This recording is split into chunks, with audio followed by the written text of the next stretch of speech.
کہ رسول اللہ صلی اللہ علیہ وسلم نے فرمایا ایک مسلمان کی ہر چیز دوسرے مسلمان پر حرام ہے، اس کا خون اور اس کا مال اور اس کی عزت و آبرو۔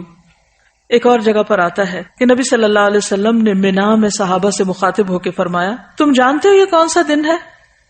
انہوں نے کہا اللہ اور اس کا رسول بہتر جانتے ہیں۔ کیا انہیں نہیں پتا تھا؟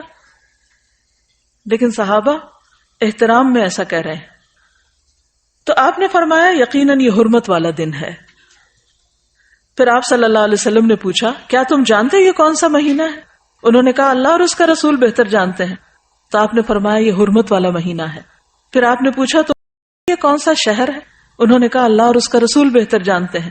تو آپ نے فرمایا یہ حرمت والا شہر ہے۔ پھر فرمایا بے شک اللہ نے تمہارے خون، تمہارے مال، تمہاری عزتیں آپس میں تمہارے لیے اسی طرح حرام کی ہیں جس طرح تمہارے اس دن، تمہارے اس مہینے اور تمہارے اس شہر کی حرمت ہے۔ تم اس دن کو محترم سمجھتے ہو، اس مہینے کو محترم سمجھتے ہو، اس جگہ کو محترم سمجھتے ہو، لیکن یاد رکھو مومن کا احترام اس سے بڑھ کے ہے۔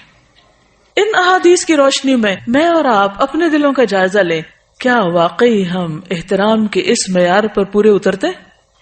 سوچئے، غور کیجئے، اپنے والدین کے احترام کو دیکھیے، اپنے خاندان کے بزرگوں کو دیکھیے، اپنے سے بڑے افراد کو دیکھیے عمر میں، اپنے ساتھیوں کو، اپنے خدمتگاروں کو، ان کا کتنا احترام ہے؟ انسان تو وہ بھی ہیں، کچھ معلوم نہیں قیامت کے دن ان کا درجہ کہیں بلند ہو اور آپ وہ نیچے بیٹھے ہوں۔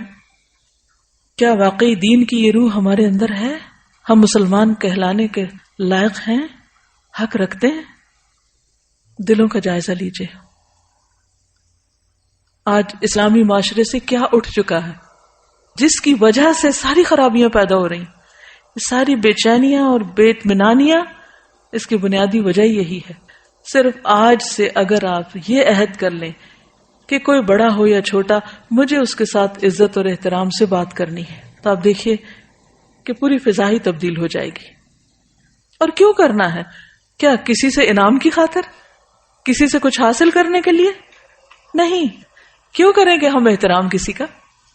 اچھا یہ بتائیے مجھے، ہم احترام کرتے کیوں نہیں؟ احترام کیوں نہیں کرتے؟ اس کی کیا وجہ ہوتی؟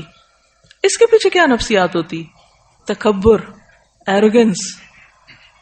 ہم سمجھتے ہیں ہم اگر کسی کا احترام کریں گے، کسی کے ساتھ ہم عزت سے پیش آئیں گے تو ہم چھوٹے ہو جائیں گے، پھر دوسرے ہمارے سر پہ چڑھ جائیں گے۔ حالانکہ بہت سے اختلافات ہم احترام کی حد کے اندر رہتے ہوئے بھی حل کر سکتے ہیں۔ ضروری تو نہیں کہ کسی بھی کام کو بدتمیزی اور بد اخلاقی سے ہی کیا جائے۔ ہم امن سے، احترام سے، سکون سے، خوشی سے بہت بات کو حل کر سکتے ہیں، لیکن ہم ایسا کیوں نہیں کرتے؟ کیونکہ وہ اندر کی اصلاح نہیں ہوئی۔ بعض اوقات ہم یہ بھی کرتے ہیں کہ اگر کوئی میری عزت کرے گا تو میں اس کی عزت کروں گی، کنڈیشنل شرط رکھ دیتے ہیں، کیونکہ اس نے نہیں کی لہٰذا مجھ پر بھی فرض عائد نہیں ہوتا۔ اور ایگو، برا گمان، جب ہمارے دل میں کسی کا احترام نہیں ہوتا نا تو رویے میں آتا ہی نہیں۔ جن کے دلوں میں احترام ہوتا ہے کیا وہ نگاہوں سے بھی نہیں چھلک رہا ہوتا؟ وہ چہروں سے جھلک رہا ہوتا ہے، وہ رویوں سے پتہ چل رہا ہوتا ہے، وہ چال ڈھال سے پتہ چل جاتا ہے۔ اس کے لیے کسی خول چڑھانے کی ضرورت ہی نہیں ہوتی۔ تو اصل چیز کیا ہے کہ اس بات کو اللہ کا حکم سمجھ کر اپنے اندر لانے کی کوشش کریں۔ جب وہ اندر آ جائے گی تو باہر خود بخود آ جائے گی۔ یہی دین کا طریقہ ہے، اسی کا نام تزکیہ ہے۔ نبی صلی اللہ علیہ وسلم صرف کتاب کی تعلیم دے کر چلے گئے، بلکہ آپ نے لوگوں کا تزکیہ کیا۔ تو آئیے دیکھتے ہیں کہ کون کون سی چیز محترم ہے، احترام کیسے کرنا ہے، کسی کی کیا چیز ہم پر حرام ہے جس کو ہم نہیں چھیڑ سکتے، جس سے بچنا ہے۔ تو سب سے پہلے ہے جان کی حرمت۔ ہر انسان کو جینے کا حق ہے، سوائے اس کے کہ اللہ اس کو یہ حق نہ دے۔ قرآن مجید میں قتل مومن کو حرام قرار دیا گیا۔ سورۃ النساء 93 میں فرمایا وَمَن يَقْتُلْ مُؤْمِنًا مُتَعَمِّدًا فَجَزَاؤُهُ جَهَنَّمُ خَالِدًا فِيهَا وَغَضِبَ اللَّهُ عَلَيْهِ وَلَعَنَهُ وَأَعَدَّ لَهُ عَذَابًا عَظِيمًا۔ اور جو کوئی کسی مومن کو قصدن قتل کر ڈالے یعنی جان بوجھ کے قتل کر دے اس کی سزا جہنم ہے جس میں وہ ہمیشہ رہے گا. اس پر اللہ تعالیٰ کا غضب ہے, اللہ تعالیٰ نے اس پر لعنت کی ہے اور اس پر اس کے لیے بہت بڑا عذاب تیار کر رکھا ہے. حدیث میں آتا ہے حضرت ابو ہریرہ رسول اللہ صلی اللہ علیہ وسلم کا یہ فرمان ذکر کر رہے تھے کہ اگر تمام آسمانوں اور زمین والے کسی مومن کے قتل میں شریک ہوں تو اللہ تعالیٰ ان سب کو جہنم میں دھکیل دے گا. یعنی صرف ایک شخص نہیں, اگر ایک کے قتل میں 10 لوگ شریک ہیں تو وہ 10 کے 10, اور اگر سارے آسمان والے اور سارے زمین والے تو وہ سارے کے سارے. پتہ کیا چلتا ہے کہ ایک مومن کی جان اس قدر قیمتی ہے اللہ کے نزدیک کہ اس کے بدلے میں وہ سب کو سزا دے سکتا ہے اگر وہ اس کے جان لینے میں شریک ہو. آج آپ دیکھیے کہ ہمارے معاشرے میں کتنی چھوٹی چھوٹی باتوں پر قتل ہو جاتے ہیں. مثلا جائیداد, خاندانی دشمنیاں, چھوٹی سی بات سے غصے میں فلیئر اپ ہو جانا, اور شک کی بنیاد پر, کھیل میں ہار جیت پر قتل ہو رہا ہے, غیرت کے نام پر, بعضوں کو صرف شک کی بنیاد پر, گمان کی بنیاد پر, تعصبات کی بنیاد پر, مذہبی بنیادوں پر, حسد کی وجہ سے. کسی دن کا کوئی اخبار اٹھا لے بغیر کسی امتیاز کے, کوئی اخبار کسی بھی دن کا قتل کی خبر سے خالی نہ ہوگا. اور وہ بتا رہی بیوی میں جھگڑا ہوا, بیوی نے 6 ماہ کی بچی کو چھت سے اٹھا کے پھینک دیا. ان گنت کہانیاں ہیں قتل کی, حالانکہ اللہ کے نزدیک اتنا بڑا جرم, اور پھر خصوصاً بے گناہ کا قتل. رسول اللہ صلی اللہ علیہ وسلم ایک خطبے میں فرما رہے تھے, امید ہے کہ ہر ایک گناہ اللہ تعالیٰ معاف فرما دے گا سوائے اس شخص کے جو کسی مومن کو جان بوجھ کر قتل کرے, جو کسی مومن کو جان بوجھ کر قتل کر دے, یا جو شخص کفر کی حالت میں مرے. اور قیامت کے دن سب سے زیادہ مفلس وہ شخص ہوگا کہ جو بہت سی نیکیاں لے کر آئے گا لیکن اس کے ساتھ ساتھ اس نے کسی کو گالی دی ہوگی, کسی پہ تہمت لگائی ہوگی, کسی کا مال کھایا ہوگا, کسی کا خون بہایا ہوگا, کسی کو مارا ہوگا. سب لوگوں کو اس آدمی کی نیکیاں دے دی جائیں گی, اور اگر اس کی نیکیاں ان کے حقوق کی ادائیگی سے پہلے ختم ہو گئیں تو ان لوگوں کے گناہ بھی اس آدمی پہ ڈال دیے جائیں گے, پھر اس کو جہنم میں ڈال دیا جائے گا. وہ صرف اپنے گناہوں کی سزا نہیں بھگتے گا بلکہ اس کے ساتھ ساتھ باقی سب کے گناہوں کی سزا بھی بھگتے گا جن پر اس نے دنیا میں ظلم کیا تھا. حدیث میں آتا ہے نبی صلی اللہ علیہ وسلم نے فرمایا, اس ذات کی قسم جس کے قبضے میں میری جان ہے, مومن کا قتل کرنا اللہ کے نزدیک تمام دنیا کے تباہ ہونے سے زیادہ ہے. سوچئے اس بات کو, یعنی تمام دنیا کا زوال, تمام دنیا کا ختم ہو جانا. اللہ نے دنیا میں کیا کچھ بنایا ہوا, سمندر ہے, پہاڑ ہیں, دریا, درخت, طرح طرح کے پھل, بے شمار نعمتیں, آپ گن نہیں سکتے دنیا میں جو کچھ ہے. لیکن اللہ نے یہ سب کچھ کس کے لیے بنایا؟ انسان کے لیے بنایا. اور اگر انسان کو کوئی ختم کر دے تو باقی چیزوں کی کیا ویلیو ہے؟ کچھ بھی تو نہیں. لہذا پوری دنیا کا زوال ایک طرف اور مومن کا قتل ایک طرف, اتنا سنگین اور بڑا جرم. قتل کرنا تو جرم ہے ہی, مسلمان بھائی پر اسلحہ لہرانا بھی منع ہے. حدیث میں آتا ہے رسول اللہ صلی اللہ علیہ وسلم نے فرمایا, جب مسلمان اپنے بھائی پر اسلحہ لہرائے یعنی مثلا تلوار ہے تو اٹھائے, یا چاقو دکھائے, یا کوئی بندوق کی نالی اس کی طرف پھیرے, تو فرشتے ہمیشہ اس پر لعنت کرتے رہتے ہیں یہاں تک کہ وہ اس کو نیام میں داخل کر لے, یعنی واپس ڈال لے. یعنی کسی کی طرف اسلحے کے ساتھ پوائنٹ آؤٹ کرنا جو ہے وہ بھی منع ہے. کہا یہ کہ اٹھا کے کسی کو کچھ مار دے کوئی. اچھا, اس کو کیوں منع کیا گیا؟ اس پر کیوں لعنت کی گئی؟ یعنی اسلحے کو لہرا کے کسی کو ڈرانا یا اس کی طرف اس کا رخ کرنا. کوئی نہیں کہ کس وقت غلطی سے ہی گولی چل جائے, یا شیطان اس کو صرف کھیل کھیل میں دکھاتے ہوئے دوسرے پہ جا مارنے کی دعوت دے.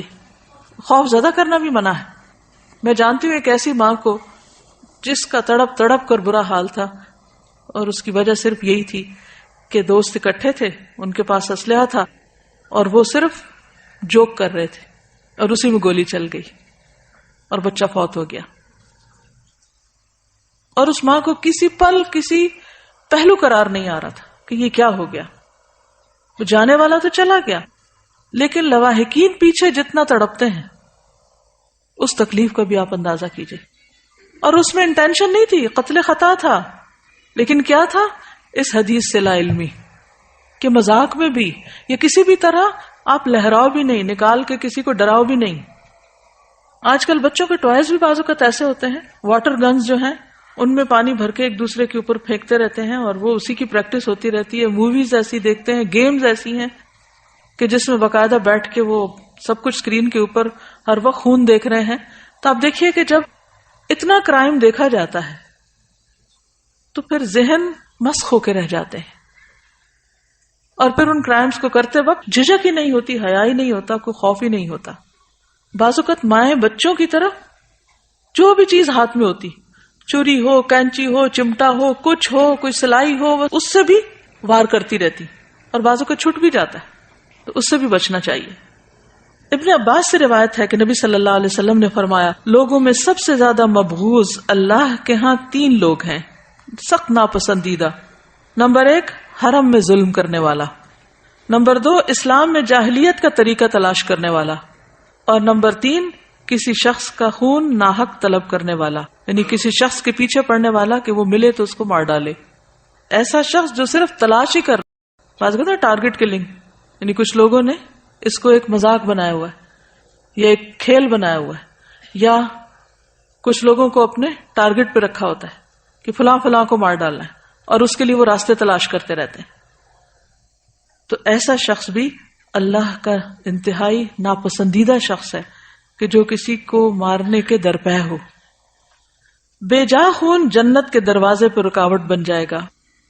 جندب بن عبداللہ سے روایت ہے کہ رسول اللہ صلی اللہ علیہ وسلم نے فرمایا، اگر کسی میں یہ ہمت ہو کہ وہ اپنے اور جنت کے مابین مسلمان آدمی کے خون کی ایک لب بھی حائل نہ ہونے دے، جسے وہ مرغی کے ذبح کرنے کی طرح بے قیمت سمجھ کر بہا دے، تو وہ ایسا کرے، کیونکہ وہ جب بھی جنت کے کسی دروازے پر جائے گا تو اس خون کو اپنے اور جنت کے مابین بطور آڑ پائے گا. یعنی قتل تو قتل ہے، کسی کا خون بہانا، یعنی اس کو زخمی کر کے اس کا خون بہانا جو ہے، یہ بھی جنت اور اس کے بیچ میں رکاوٹ ڈال دے گا. تو جہاں سے بھی انٹر ہونا چاہے گا دروازہ بند ہو جائے گا، یا کوئی چیز بیچ میں آئے گی کہ وہ انٹر نہیں ہو سکے گا. آپ نے بازو کا دیکھا ہوگا نا، وہ کارڈ سوائپ کر کے آپ نکل جاتے ہیں، تو اگر کارڈ میں ذرا سی بھی کوئی خرابی آئے، اسکریچ آ جائے، تو آپ کارڈ سوائپ کرتے رہتے ہیں لیکن آپ کے لیے دروازہ نہیں کھلتا. آپ دوسری طرف سے انٹر ہونا چاہتے ہیں، تیسری اور ٹرین جا رہی ہوتی ہے اور آپ پریشان ہوتے ہیں کہ میں پیچھے رہ رہا ہوں. اس لیے کسی کے ساتھ کسی بھی قسم کی زیادتی حرام ہے.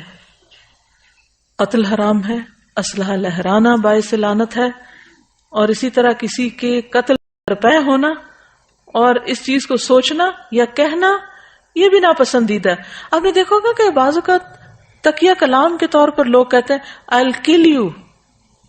سنا کبھی آپ نے؟ اس سے بھی بچیے، کیونکہ اگر آپ دن میں 10 دفعہ یہ کہہ رہے ہیں تو آپ کے اعمال نامے میں لکھا جا رہا ہے. اور بعض لفظ ہم جب بار بار بولتے ہیں تو کیا ہوتا ہے، لاشعور میں چلے جاتے ہیں، اور پھر بعض اوقات انسان اچانک ایسی کوئی غلطی کر بیٹھتا ہے کہ جس کا وہ سوچتا نہیں ہے، اس نے سوچا نہیں ہوتا، لیکن اسے وہ بھول چکا ہوتا ہے کہہ کے کہ میں یہ کہتا رہا ہوں. اب جتنی بار بھی اس نے ایسا کہا وہ سب اس کا